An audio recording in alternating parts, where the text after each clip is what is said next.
But you know, when we're coming back to vision, I must say that I see the need of the vision in three directions. Firstly, there must come a time, and certainly in my spiritual experience, and even at my age, I have to do this, and that is to have a vision. And if you're looking at it, where there's no vision in Proverbs, the first part of that vision must be a vision of one's own self. Because there has to come a time when you examine yourself and see what you're capable of.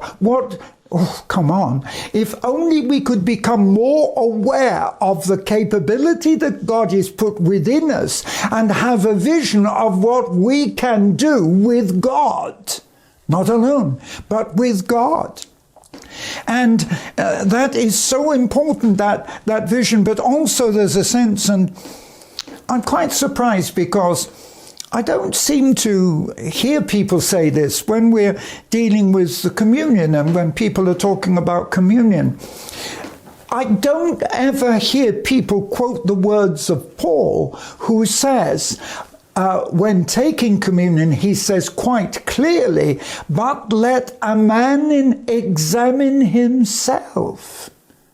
So there should be, every time when we take the communion, every time we take the bread and the wine, there should be, and I'll tell you, I do it.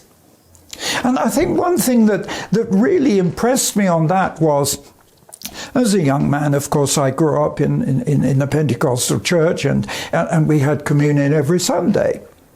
But I can never forget when I had gone to work, working in a bank in the city to earn the money to pay for the Bible college, and a wonderful British evangelist held a big crusade in Camberwell and opened a church as a result. But the interesting thing was, to gain the experience, I worked with that evangelist. Of course, I knew him. I worked with him and left my old church and joined the new church to assist the new pastor, all to gain experience.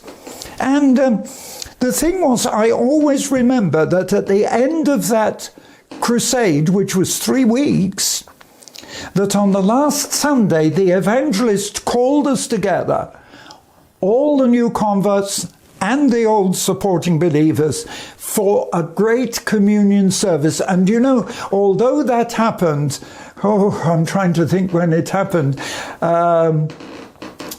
it must have been in about 1959 or 60, probably 1959. And I never forget what he said.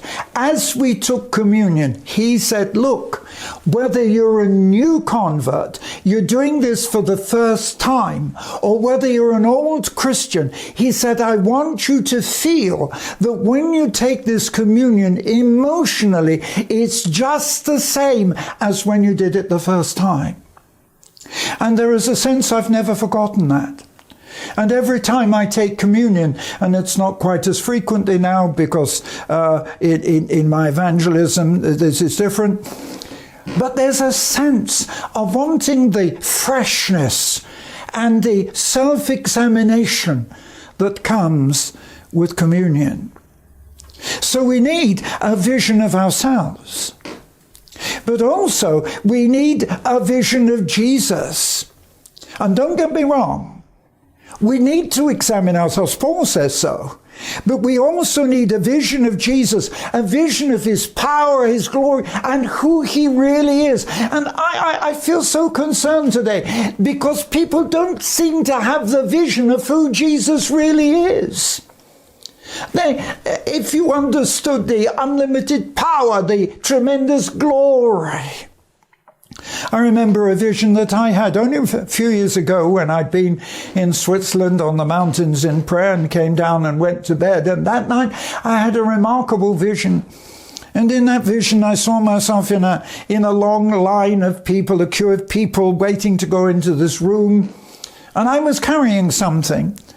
And somebody came to me and said, Don't let anybody take that thing, that object that you're carrying. Don't let anybody take it from you. And then immediately they said that, I was ushered into the room, jumping the queue. But the thing that impressed me was all that I could see in that room was brilliant light. Indescribable. I couldn't see anybody. Only the brilliance of the light and the music. And my whole spirit was filled with a sense of, oh, the wonder and the blessing. And I'm thinking, if only people could hear this music, if only people could experience what I'm experiencing, they'd give everything to be here. I believe it was a vision of the glory of God. And why I'm so convinced is, I've been in so many meetings when people pray for people and they fall over backwards. I didn't fall over backwards. I fell over, but I fell on my face.